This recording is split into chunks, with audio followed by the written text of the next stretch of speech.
అయోధ్య రాముల వారిని తలుచుకోకుండా ఉండలేము. అలాగే అయోధ్య పూజా సామాగ్రి కూడా వాడకుండా ఉండలేము. అయోధ్య పూజా సామాగ్రి వాడండి, మీ పూజని పరిపూర్ణం చేసుకోండి. డీలర్షిప్, డిస్ట్రిబ్యూషన్, హోల్సేల్ కై సంప్రదించవలసిన నంబర్లు. ఇక వచ్చే వారం నుంచే రుణమాఫీ 15 ఆగస్టు లోపు పూర్తి చేయడమే లక్ష్యం అంట. గైడ్ లైన్స్ రెడీ చేసి సీఎం దగ్గరికి ఫైల్ పంపించారంట. గ్రీన్ సిగ్నల్ రాగానే ప్రక్రియ స్టార్ట్ చేస్తారు. రైతులకు పంట రుణమాఫీని వచ్చే వారం నుంచి ప్రారంభించాలని రాష్ట్ర ప్రభుత్వం నిర్ణయించింది. ఇందుకోసం అవసరమైన నిధుల్లో 3వ వంతు ఫండ్స్ ను ఇప్పటికే సమకూర్చుకున్నది. క్రాప్ లోన్ల మాఫీకి అవసరమైన గైడ్ లైన్స్ కోసం ప్రతిపాదనలు కూడా రెడీ అయ్యాయి. మంత్రులు, ఉన్నతాధికారుల నుంచి సూచనలు, సలహాలు తీసుకున్నాకే గైడ్ లైన్స్ ఫైనల్ చేశారు.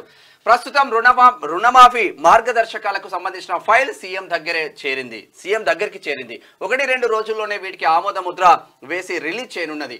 ఆగస్టు 15లోగా 2 లక్షల వరకు పంట రుణాల మాఫీ చేస్తామని ఇప్పటికే ప్రభుత్వం ప్రకటించింది. అందులో భాగంగానే పలు దఫాలుగా కొంత మొత్తం చొప్పున నిధులు రిలీజ్ చేస్తూ 15 ఆగస్టు కల్లా రుణమాఫీ ప్రక్రియను క్లోజ్ చేయాలని రాష్ట్ర ప్రభుత్వం ముందుకు సాగనుంది. దాదాపు 31,000 కోట్ల పంట రుణాలు ఉన్నాయని ప్రభుత్వం ఇప్పటికే ప్రకటించింది.